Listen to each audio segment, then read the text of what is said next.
Hello friends, welcome back to the new video guys. In this video guys, I am going to show you guys how can you reboot Xiaomi phone. Guys, you want to reboot guys Xiaomi phone, so as you can reboot it. And guys, now let's see how to reboot Xiaomi phone. In this video guys, I am going to show you friends. So first of all guys, what will you have to do? Guys, you can see guys your power off button guys.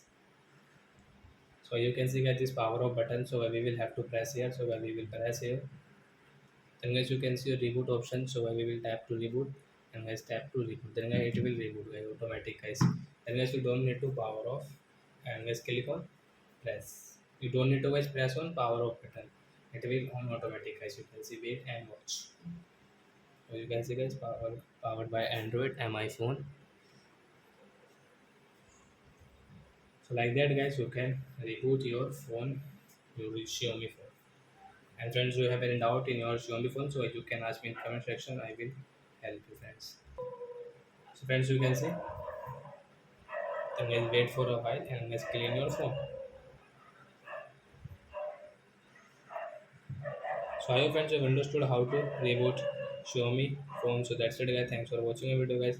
Now we will meet on guys next video guys with the topic. Before going guys, please go and like my video, subscribe my channel. Bye bye friends.